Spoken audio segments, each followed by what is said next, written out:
Well, here we are on another sunrise of another Sunday morning. We're on episode 3, and I still have not even introduced myself. And today's question is probably proof that I have a hard time introducing myself. And as I lean into it, I might not be the only one who has a hard time explaining who it is that I am. Am I right? So today's question is, who are you without all of your labels? Who are you? Like, drop the labels. Who are you? And I think a perfect example is, let's look at our bios. If someone just met you, maybe you're at an event or something, and they're like, so what's your story? What would you say? And could you say it without any labels? Let me give you an example. I feel like the typical bio for someone like me would probably say, I'm a wife, I'm a mom, I have 3 kids. Some people might also state what religion they belong to and also put their occupation, right? Whether you're stay-at-home mom, whether you work outside of the home, what your occupation is. Every single one of those is a label. Why don't we put who we are? Why do we put these stickers on us? And so I'm already leaning into the curiosity on this. It's like any question that comes at me, I've got 50 questions to throw back at it. And so I think a bio is a perfect place to lean into and see how often we literally just give ourselves labels as if who we are is just what we do.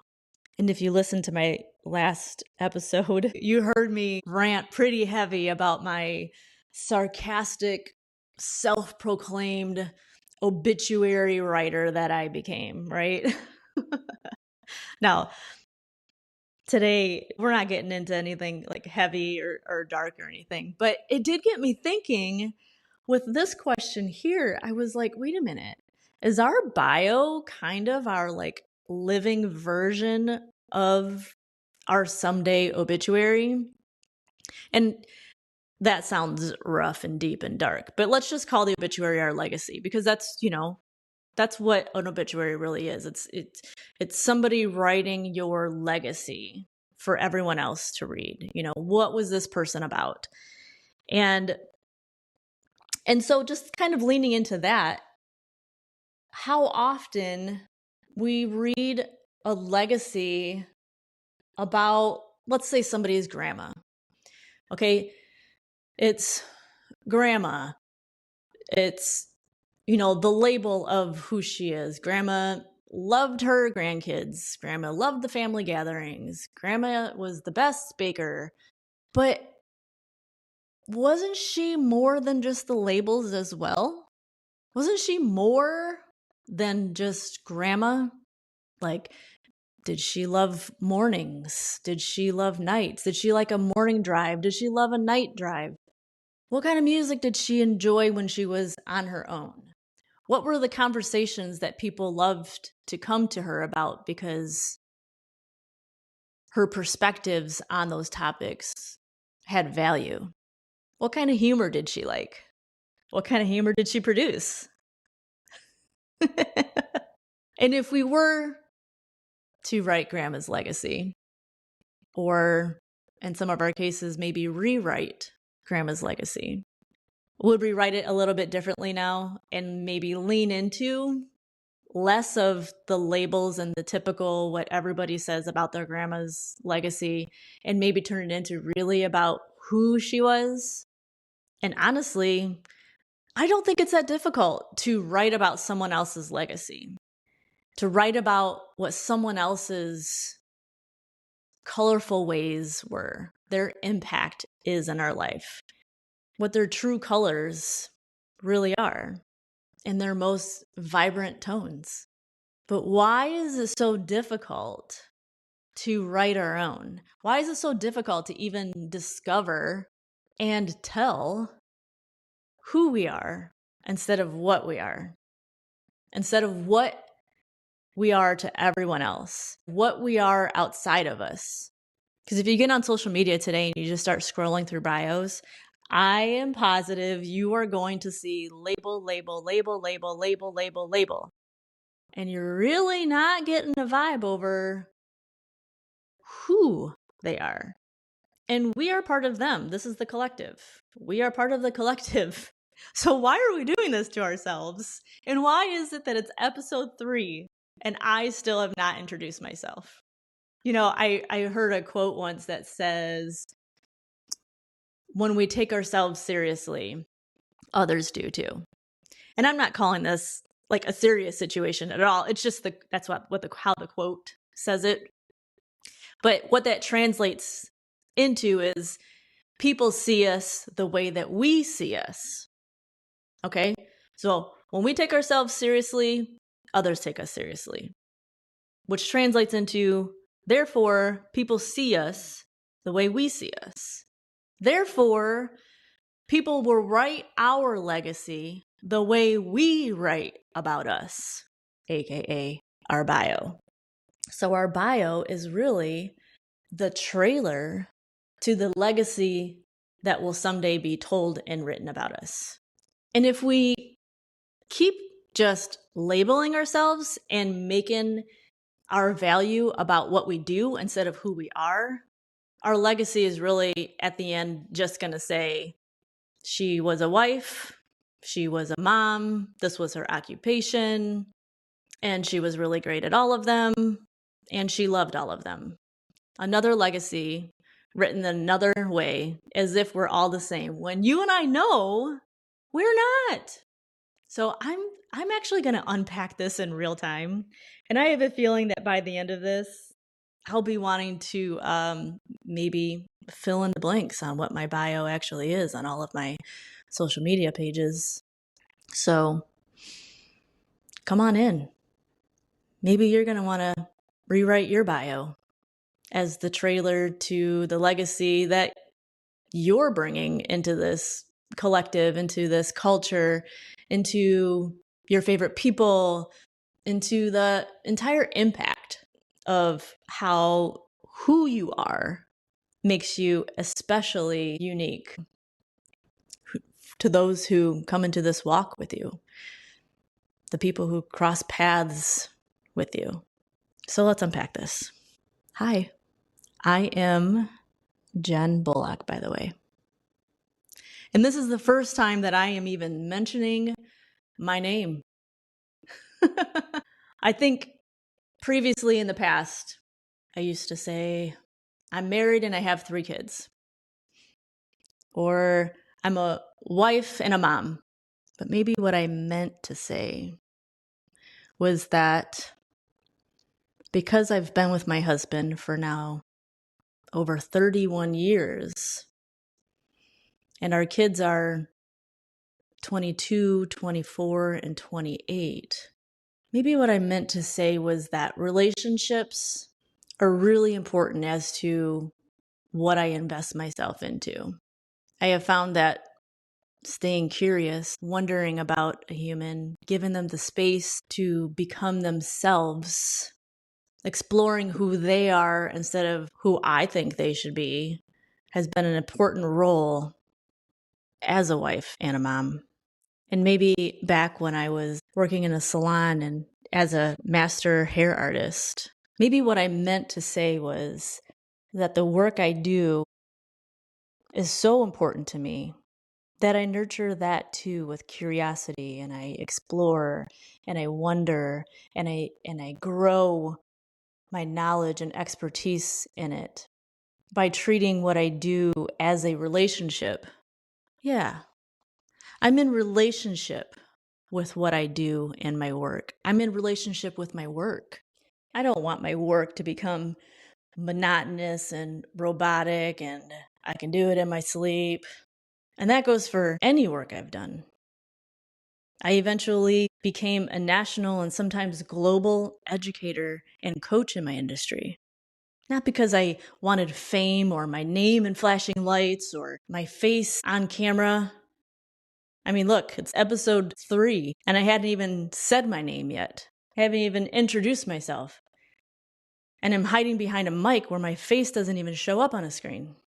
But I got there because curiosity connected me deeply to my industry. And automatically, when you put all of that exploration and curiosity and questions and wonders into an entire industry, you can't help but connect to that. And once you're connected to that, you can't help but to have something create from it. That's the relationship I have with my industry. I'm in relationship with an entire industry. But actually, as I'm realizing this, as I'm realizing that the common denominator is that I'm a prioritizer of relationships, that I enjoy these walks, whether it's as a wife, as a mom, as an occupation of any sort, in any scenario where I am in a position to lead. It's the relationship with people, relationship with my work, relationship with industries. I'm realizing that when those relationships weren't the best or kind of falling flat, they were times that I wasn't investing as much curiosity. Wow, I'm realizing this in real time. So maybe there is something to this curiosity. Actually, I'm thinking about how that quote that says energy goes where energy flows or something like that. I'm having an epiphany right now. Creativity goes where curiosity flows. Oh my gosh. Oh my gosh. Oh my gosh. Oh my gosh. Creativity goes where curiosity flows. Okay, wait a minute. So, therefore, and I'm just going to call creativity. Take the artsy part of it out. I'm just saying when you build something, whether you're building a relationship, you're building an occupation, a job title that you're in, when you're building a leadership role, anything that you build is something that you've created, right? I'm having aha moments as we speak. I knew this was going to be good today. Wait a minute here. So, creativity flows where curiosity goes. And when your relationships with those people, places, or things goes a little flat, then maybe curiosity is the medicine that's needed right there. Because I'm thinking of so many scenarios, especially when, I mean, all of our kids are adults now, so they're on their own in their independent lives. I still have relationships with them, but at one point there were 5 of us in one home. So I'm in relationship with 4 different people, nurturing the relationships, putting curiosity into the relationships. And if you've heard the quote, wow, today must be quote day. If you've heard the quote of time spent in one place is time away from another. I'm thinking like, gosh, there were times that I was so invested into the curiosity and exploring and wonders of what was going on in my job position at the time that I was, time spent in one place is time away from another. Maybe I wasn't putting as much curiosity into my home. And so things were in the home maybe falling a little flat.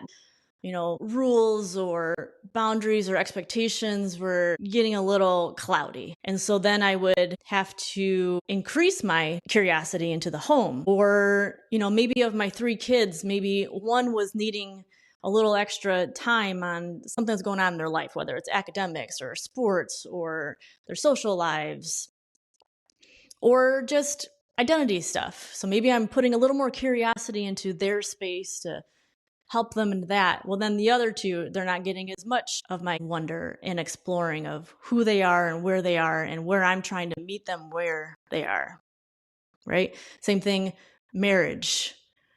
I think it's easy as a mom to put so much into the kids that the marriage ends up going flat. So then I'm like, oh, wait, I got to get back to us too. I've got to balance this too. I've got to, keep curiosity alive, keep the wonders alive, keep the exploring alive, keep investing myself into them and where they're at and what their new thoughts are and what's inspiring them this week. And then we get so invested at home that maybe our job starts falling a little flat, we'll say. Or maybe you're in a management role, a leadership role. So there's lots of relationships that we have. I mean, we've got health, fitness, being in relationship with fitness, being in relationship with health and the foods that you're making for your body. It's all relationship. And every relationship needs to be built. It needs to be created. And I'm going to say it again, creator, created, creation, you and I, to continue to create. Create, create, create, create. Everything is a relationship. Hell, doom scrolling is a relationship. Binge watching TV is a relationship. We have a relationship with our social lives. And we can't be 100% into everything. So it's constantly a juggling act, right? And therefore, we're constantly seeing how time spent in one place is time away from another. Curiosity spent in one place is curiosity away from another. And let's take that further. Creation built in one place isn't being built in another. Holy smokes. Holy smokes. Wow. You're getting this in real time, by the way. This is wild. This is wild. So, who are you without the labels? I think I'm realizing right now that it has everything to do with how we are in relationship with all the things in our lives. And how we are in relationship, how much we invest in the things we do, and why we invest in the things we do, has so much more weight and value and interest and specialness and uniqueness, which is legacy worthy, than the actual things we do. Boom. Boom. Oh my gosh, I hope you're dancing this with me. I am just feeling the energy rising on this. That's it. That's it. So who am I without my labels? So if I were to answer this, I guess I'm somebody who values relationship in all things that I do. And I'm doing my best to try to balance how much wonder and exploration I have in so many things that when I'm falling flat on any of them, and I'm just going to say this right now to my family, to my friends, to coworkers, bosses, strangers even. If I've ever fallen flat in what I'm putting into the relationship, it's probably just simply because I am juggling curiosity all over the place. I am so fascinated with humanity. I am so fascinated with how people move in this life, how people use this human experience to live fruitfully, fully, that life literally feels like I'm at a buffet. I'm like, ooh, what's this? Ooh, what's this taste like? Ooh, let me ask this more questions. Ooh, what's in it? You know, and I'm speaking like human to human, or even the occupations that you do, the work that you do, the work that you create. It's pretty typical of me, and if you know me, my question in catching up is, what's inspiring you these days? I love hearing what inspires you. I love hearing what inspires you this hour. It could be different in the next hour. So maybe it's neurodivergence. Maybe it's ADHD. Maybe I'm easily distracted by exploration and the wonders of this world and this life that I'm simply just juggling them all. Wow. I think I'm going to sit down and write my bio today. And I think in writing this bio and talking in this episode, I think I'm stepping into more purposefulness and being more deliberate about how I show up. Because if this question came up on a list for my kids, clearly, I am doing a good job showing up saying what I do as a label and not who I am. But you know what? And maybe it wasn't even intended that way. Maybe it was just kind of like a, Mom, who are you when nobody's watching? Or maybe like in the beginning of the day when you wake up, Mom, Who are you before you are hours in the day? Or let's take this further. Who were you before you were hours? I'm thinking of some like cheesy facts of like, for example, when I'm cooking eggs and then I reorganize the carton. Raise your hand if you also do that. Because you're probably getting a good little laugh out of this. Because, it's got to be balanced when I put it back in the fridge. I don't want it to be like wobbly or one side's heavier than the other. See, these are like the cheesy things I do when nobody's watching. But I also think about like in my head, I'm hearing, before I was yours, I was mine. And that preciousness just sits on my heart and it brings me to the rawness and the sweetness of where I get to wake up before my kids when they were living at home and having myself time to ground into before putting on all of my hats and my roles and all of the to-do lists that I've got to do in a day.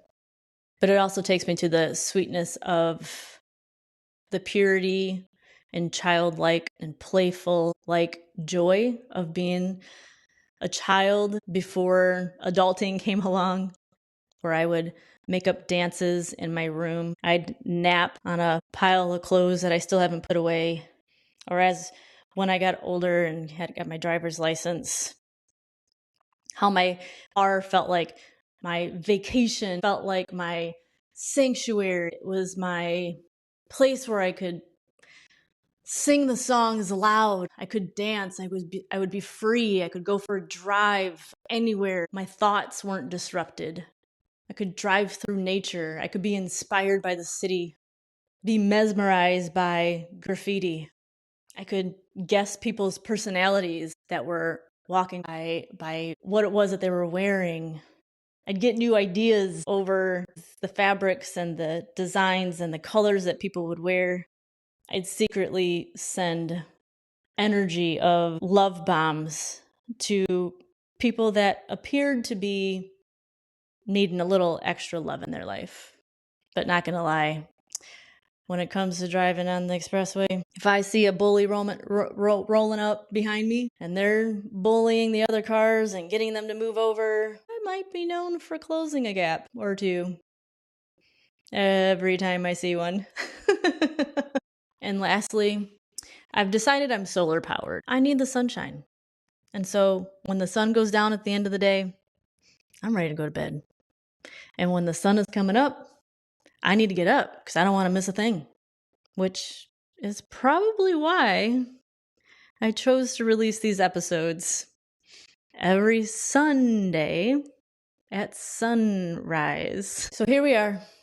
Something new to think about, something new to notice in our culture, in our relationship with culture, and the role that we want to play on purpose with our culture. Do we want to just be a label? Do we want our trailer for our legacy to just be labels? Or do we want it to be a little more interesting? It starts with us, because when we take ourselves seriously, others do too. People see us the way we see us. Therefore, people will write and speak of our legacy the way that we write and speak of our legacy. So let this be a challenge today for us, that we go into relationship with ourselves, get curious with ourselves, ask ourselves all the questions that expose, release, and remind us who we are, not what we do. And I wonder if that will shift how we move through life a little bit differently, and maybe shift how we move through our relationship with everything a little bit differently. And maybe someday it becomes just as easy to write and speak of who we are as it is to write and speak of who someone else is. Gosh, this is good. Thank you for this. We're all just walking each other home, aren't we? Until next Sunday, take care.